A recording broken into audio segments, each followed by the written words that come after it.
Good morning everybody. మనం ఈరోజు the concepts of budgetary deficits అంటే బడ్జెట్ లోటు యొక్క భావనలు మరియు కంట్రోల్ ఆఫ్ పబ్లిక్ ఎక్స్పెండిచర్ ప్రభుత్వ వ్యయ నియంత్రణ ఈ రెండు పాఠ్యాంశాల గురించి కూడా వివరించుకుందాం. అయితే ఇది వరకు పాఠంలో what is the meaning of the budget, budget అంటే ఏమిటి, తర్వాత బడ్జెట్లో ఉండే రకాలు, మిగులు బడ్జెట్టు, లోటు బడ్జెట్టు, తర్వాత బ్యాలెన్స్డ్ బడ్జెట్టు, ఆ విషయాలే కాకుండా రెవెన్యూ బడ్జెట్ అంటే ఏమిటి, క్యాపిటల్ బడ్జెట్ అంటే ఏమిటి, రెవెన్యూ బడ్జెట్లో వచ్చే అంశాలు ఏమిటి, మూలధన బడ్జెట్లో వచ్చే అంశాలు ఏమిటి, అవన్నీ కూడా చూసాము. ఇవే కాకుండా what are the characteristics of a good budget అంటే మంచి బడ్జెట్ ఉండవలసిన లక్షణాలు ఏమిటి అవి కూడా చూసాము. తర్వాత what are the components of a budget, అందులో కంటింజెన్సీ ఫండ్ అని, తర్వాత కన్సాలిడేటెడ్ ఫండ్ అని, పబ్లిక్ అకౌంట్స్ ఇవన్నీ మొత్తం అన్ని విషయాలు కూడా చూడడం జరిగింది. ఆ పాఠ్యాంశానికి అనుబంధంగానే ఈరోజు పాఠ్యాంశం ఉంటుంది. ఈరోజు పాఠ్యాంశంలో ప్రధానంగా బడ్జెట్లో లోట్లు ఏర్పడుతూ ఉంటే ఆ లోట్ని ఎలా కవర్ చేస్తారు, అసలు ఈ లోట్లు ఎన్ని రకాలుగా ఉంటాయి, ఆ విషయాలు కూడా మనం చర్చించుకుందాం. అందులో ఫస్ట్ వన్ ఏమిటంటే బడ్జెటరీ డెఫిసిట్ అంటే బడ్జెట్లో లోటు ఏర్పడడం.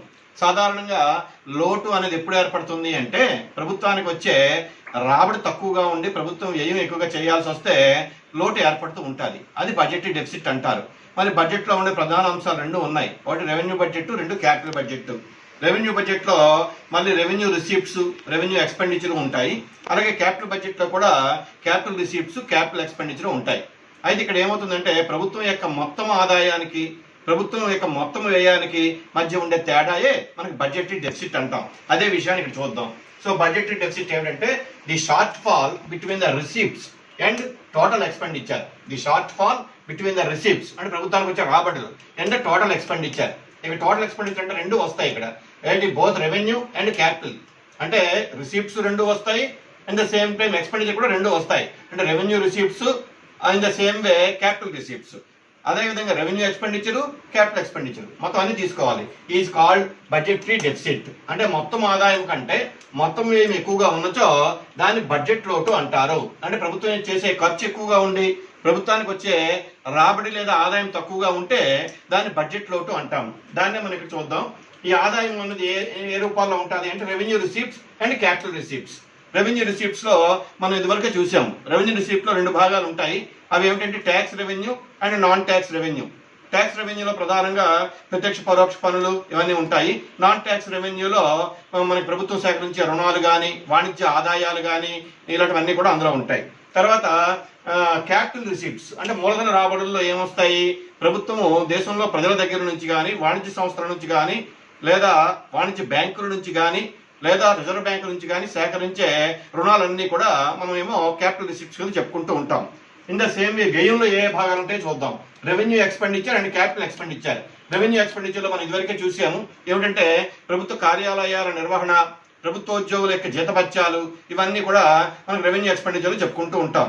అలాగే క్యాపిటల్ ఎక్స్పెండిచర్లో ఏంటంటే ప్రభుత్వము అభివృద్ధి కార్యక్రమాలపై పెట్టే ఖర్చులు. అంటే ఏమిటి, సాంఘిక వ్యవస్థ మూలధనం కోసం అంటే రోడ్ల కోసం కానీ, నీటిపారుదల ప్రాజెక్టుల కోసం కానీ, లేదా రహదారుల నిర్మాణం కోసం కానీ, మళ్ళీ వాటి కోసం పెట్టే ఖర్చు అంతా కూడా మనం క్యాపిటల్ ఎక్స్పెండిచర్ కింద చెప్తూ ఉంటాం. సో ఫస్ట్ మనకు ముందు క్లారిటీ రావాలి. ఏమిటంటే రెవెన్యూ రిసీప్ట్స్ ఏమిటి, అలాగే రెవెన్యూ ఎక్స్పెండిచర్ ఏమిటి, క్యాపిటల్ రిసీప్ట్స్ ఏమిటి, క్యాపిటల్ ఎక్స్పెండిచర్ ఏమిటి. ఇది వరకు చెప్పిన పాఠమే అయినా ఒకసారి గుర్తు చేస్తున్నాను మీకు. సో ఇక్కడ బడ్జెట్ డెఫిసిట్ లో మనకి ఏమొస్తాయి, total revenue minus total expenditure. Total రెవెన్యూలో రెండు ఉంటాయి, revenue receipts and capital receipts. అలాగే టోటల్ ఎక్స్పెండిచర్ ఈ రెండు ఉంటాయి, revenue expenditure and capital expenditure. మరి టోటల్ రెవెన్యూలోంచి టోటల్ ఎక్స్పెండిచర్ తీసేస్తే ఒకవేళ అది మైనస్ గానే ఉంటే దాన్ని మనం ఏంటంటే బడ్జెట్ లోటు అంటాం. అండ్ మైనస్ లో ఉండడం అంటే అర్థం ఏంటి, టోటల్ ఎక్స్పెండిచర్ ఎక్కువగా ఉంటుంది, టోటల్ రెవెన్యూ తక్కువగా ఉంటుంది. అటువంటిప్పుడు ఏంటంటే బడ్జెట్ లో లోటు ఏర్పడుతూ ఉంటుంది. Usually the budgetary deficit is covered by issuing 91 days treasury bills by the reserve Bank of India. మరి బడ్జెట్ లో లోటు ఏర్పడితే దాన్ని ఎట్లా కవర్ చేస్తారు ప్రభుత్వము అంటే దీనికి మన రాజ్యాంగంలో ఒక ప్రత్యేక స్పెసిఫికేషన్ ఉంది. అదేమిటంటే 91 రోజులు గడువు గల ట్రెజరీ బిల్లును రిజర్వ్ బ్యాంక్ ఆఫ్ ఇండియా జారీ చేసి ఆ బడ్జెట్ లో ఏర్పడిన లోటు కవర్ చేయడానికి ప్రయత్నాలు చేస్తూ ఉంటది అనమాట. ఇది ఫస్ట్ వన్, బడ్జెటరీ డెఫిసిట్. ఇంకా రెండవది రెవెన్యూ లోటు, దీన్నే రెవెన్యూ డెఫిసిట్ అంటాం. It is the gap between the governments revenue expenditure and revenue receipts. అంటే గవర్నమెంట్ తాలూకా రెవెన్యూ రిసీప్ట్స్ కి అంటే రెవెన్యూ రాబడులకి మరియు రెవెన్యూ వ్యయానికి మధ్య ఉండే తేడా. మరి లోటు అనే పదం వాడాం కాబట్టి అర్థం ఏంటి, అక్కడ రెవెన్యూ వ్యయం ఎక్కువగా ఉంటుంది, రెవెన్యూ రాబడులు తక్కువగా ఉంటాయి. అంటే ప్రభుత్వం ఎక్కువ ఖర్చు పెట్టాల్సి వస్తుంది, ప్రభుత్వానికి వచ్చే రాబడులు తక్కువగా ఉంటాయి. అలాంటప్పుడు రెవెన్యూ బడ్జెట్ లో లోటు ఏర్పడుతుంది. A deficit on revenue account basically implies that the government is borrowing to maintain even its consumption expenditure. ఇది విద్యార్థులు బాగా గమనించాలి. అక్కడ ఏమిటంటే ప్రభుత్వం కనుక రెవెన్యూ వ్యయం ఎక్కువైపోతుంది అంటే అర్థం ఏంటంటే ప్రభుత్వము అపరిమితంగా తన యొక్క కార్యాలయాల నిర్వహణ కోసం కానీ, ఉద్యోగస్తుల జీతభత్యాల కోసం కానీ భారీ ఎత్తున ఖర్చు పెడుతుంది. అంటే తన యొక్క కన్జంప్షన్ ఎక్స్పెండిచర్ ఎక్కువగా ఉంది, కన్జంప్షన్ ఎక్స్పెండిచర్ ఎక్కువగా ఉంది, కానీ రెవెన్యూ రిసీప్ట్స్ తక్కువగా ఉన్నాయి. అటువంటిప్పుడు ఏమవుతుందంటే బడ్జెట్ లోటు ఏర్పడుతుంది. ఇది అలా పెరిగిపోవడం అంత మంచిది కాదు. ఎందుకంటే రెవెన్యూ వ్యయం ఎప్పుడైతే పెరిగిపోతూ ఉంటుందో ప్రభుత్వం పైన భారం ఎక్కువగా పడిపోయే అవకాశాలు ఉంటాయి. మొత్తాన్ని చెప్పేది రెవెన్యూ లోటు ఎప్పుడు ఏర్పడుతుంది అంటే రెవెన్యూ వ్యయం రెవెన్యూ రాబడుల కన్నా ఎక్కువగా ఉంటే ఏర్పడే లోటునే మనం రెవెన్యూ లోటు అంటాము, లేదా రెవెన్యూ డెఫిసిట్ అంటాము. ఇంకా మూడో కాన్సెప్ట్ ఏది అంటే ఫిస్కల్ డెఫిసిట్, దీన్ని కోస లోటు అంటాము. ఈ కోస లోటు అంటే అర్థమని చూద్దాం. It represents the total amount of borrowed funds required by the government to completely meet it's expenditure. అంటే ప్రభుత్వం తన యొక్క వ్యయాన్ని తట్టుకోవడానికి అప్పులు చేస్తూ ఉంటుంది, బారోడ్ ఫండ్స్.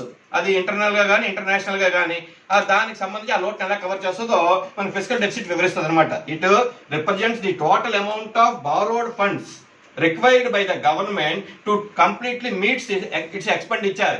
ఎక్స్పెండిచర్ అంటే రెండు వస్తాయి, revenue expenditure and capital expenditure.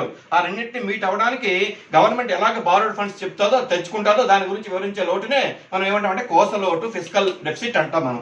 Fiscal deficit సూత్రం ఏంటి అంటే total expenditure minus revenue receipts and non debt capital receipts. అంటే ఈ మొత్తం వ్యయంలోంచి రెవెన్యూ రాబడులని మరియు రుణేతర మూలధన రాబడులని ఆ రెండింటి కలిపి తీసేస్తే వచ్చేదాన్నే మనం ఏమంటాం అంటే ఫిస్కల్ డెఫిసిట్ అంటాం. మరి ఈ ఫిస్కల్ డెఫిసిట్ ని కవర్ చేయడానికి గవర్నమెంట్ ఏం చేస్తుంది అంటే the gap is bridged through the additional borrowings from RBI issuing government securities.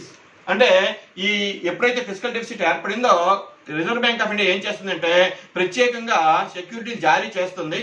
ఆ జారీ చేయడం ద్వారా వచ్చే ద్రవ్యంతో ఈ కోస లోటుని కవర్ చేసుకుంటూ ఉంటుంది government. But fiscal deficit leads to inflation.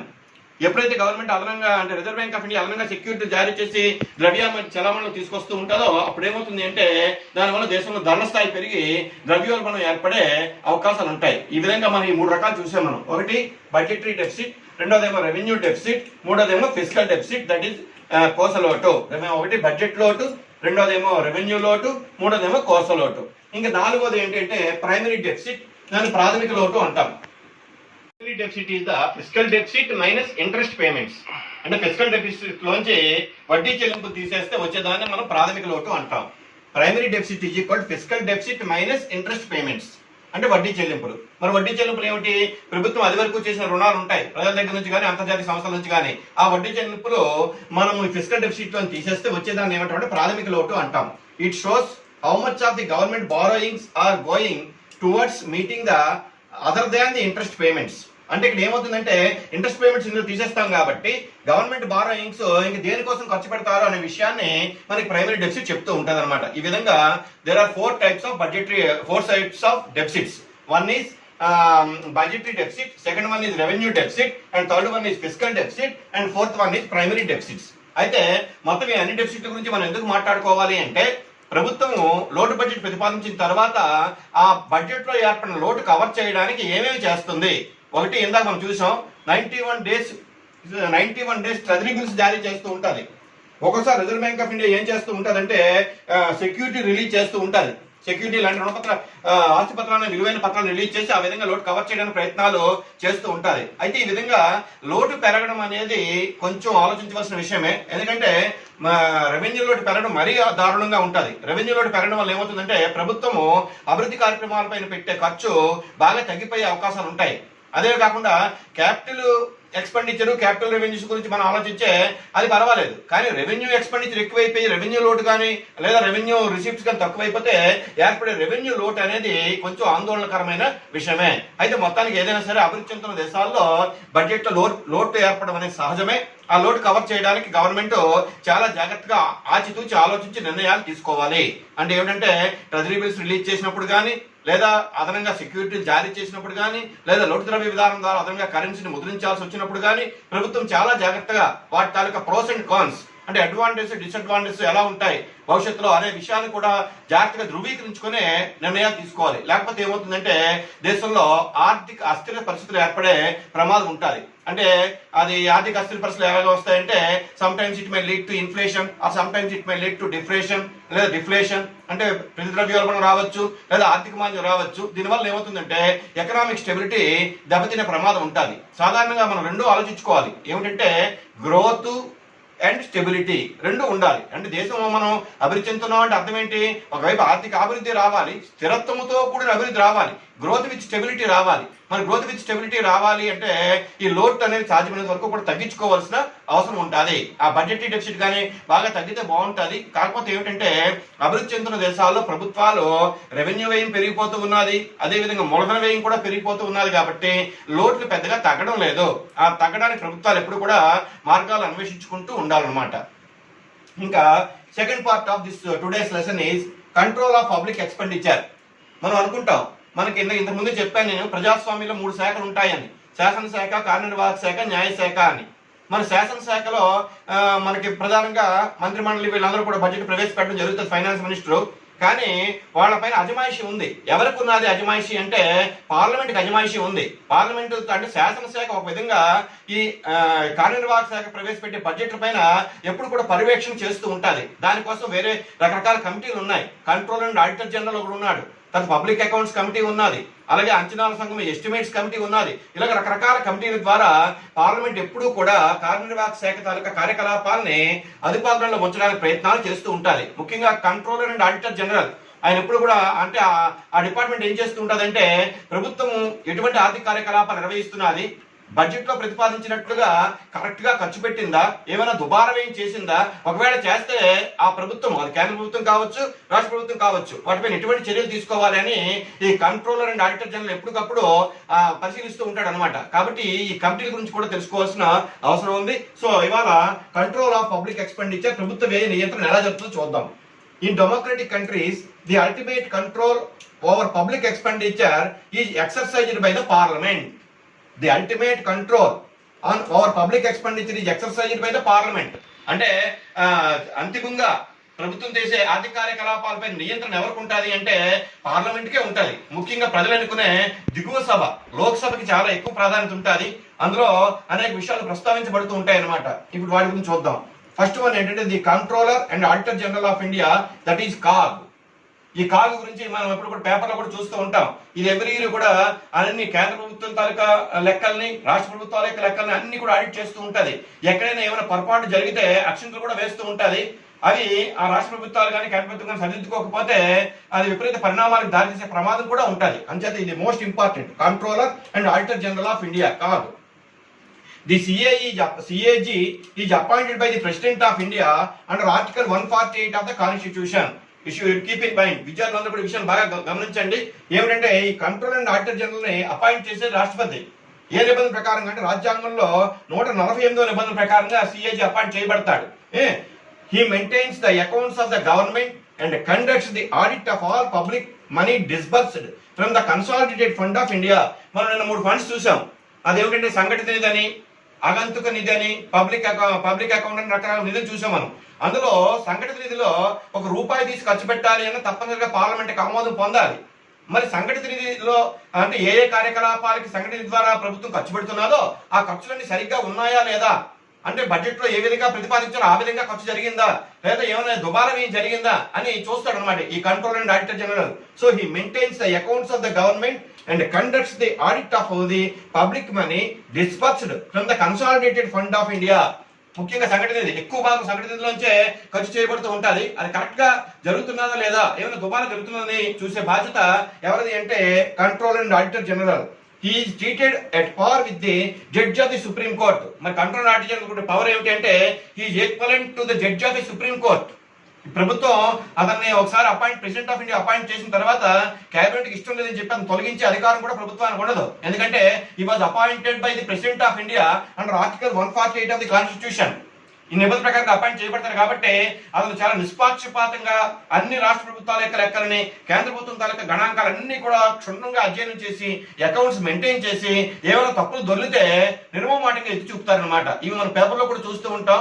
అనేక ప్రాజెక్టుల పైన కానీ వాటిపైన అతను ఈ విధంగా జరిగింది, నిధులు ఈ రకంగా కేటాయిస్తే ఈ రకంగా మీరు ఖర్చు పెట్టారు, అది చాలా దుబారా జరిగిందని అక్షంతలు కూడా వేస్తూ ఉంటారు. అటువంటిప్పుడు ఏమవుతుందంటే ఆ ప్రభుత్వాలు అభిశంసనకు గురయ్యే ప్రమాదాలు కూడా ఉంటాయి. అంతే కంట్రోల్ అండ్ ఆడిటర్ జనరల్ అనేది ఒక విధంగా చెప్పాలంటే ప్రభుత్వ ఆర్థిక కార్యకలాపాలన్నింటినీ కూడా లేదా ఆర్థిక పరమైన ఖర్చులన్నింటినీ కూడా ఆడిట్ చేసే అధికారం ఈ సిఏజీకి ఉంటుంది అనమాట కావాలని.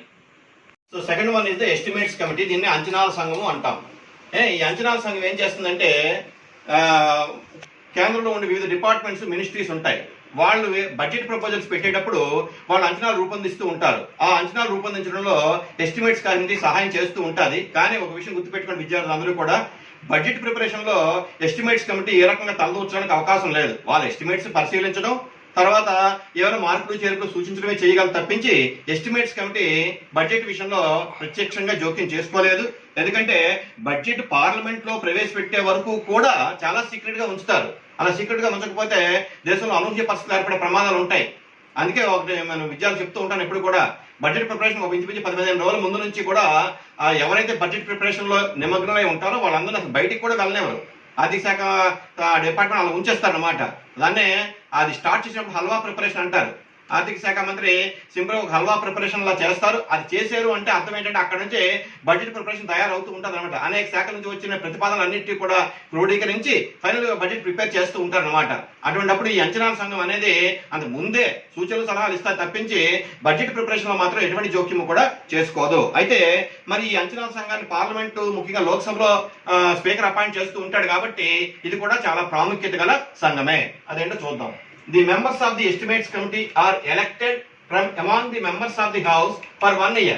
మాక్సిమం ఎంతవరకు ఉండొచ్చు అంటే ఒక 25 మంది సభ్యుల వరకు కూడా ఉండొచ్చు. వీళ్ళ యొక్క టర్మ్ ఎంత అంటే 1 year from among the members of the house. Generally the deputy speaker of the Lok Sabha is appointed as the chairman of the committee. Who will act as the chairman of the estimates committee అంటే రాజ్యాంగంలో స్పష్టంగా ఉంది అది. The deputy speaker of the Lok Sabha he will act as the chairman of the estimates committee అని.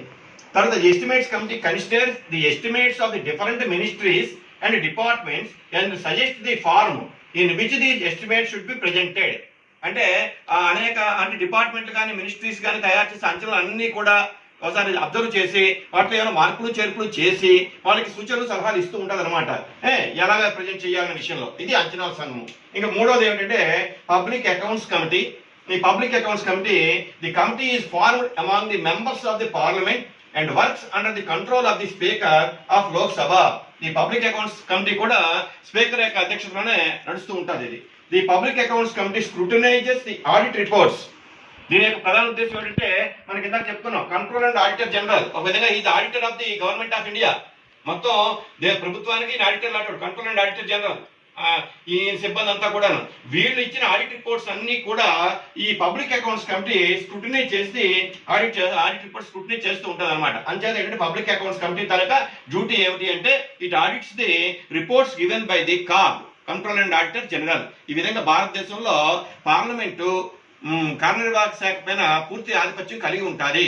అంటే ఏంటంటే budget ప్రవేశపెట్టిన తర్వాత ఎక్కడికక్కడ చెకింగ్ ఉంటాయి. ఆ చెకింగ్ ఉండడం వల్ల ఏమవుతుందంటే ఎటువంటి పొరపాటు దొరలకుండా ఉండే అవకాశాలు ఉంటాయి. అన్నిటికన్నా ముఖ్యమైనది ఏమిటంటే కాగ్ రిపోర్ట్సే, కంట్రోల్ అండ్ ఆడిటర్ జనరల్ రిపోర్ట్సే.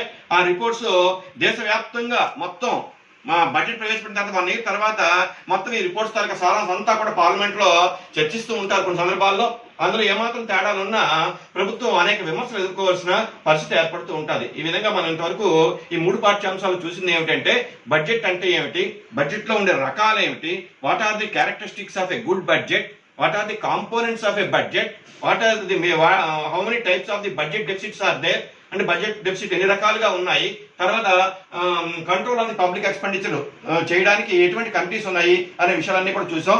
అయితే విద్యార్థులందరూ కూడా ఈ 3 పాఠాలని కలిపి చదవాలి. ఫస్ట్, సెకండ్, థర్డ్ ఈ 3 కూడా బడ్జెట్ సంబంధించి 3 పాఠాలు కలిపి చదవాలి. ఎగ్జామినేషన్ పాయింట్ ఆఫ్ వ్యూనే కాకుండా కాంపిటేటివ్ ఎగ్జామ్స్ కూడా ఇది చాలా ఉపయోగకరమైన పాఠమే.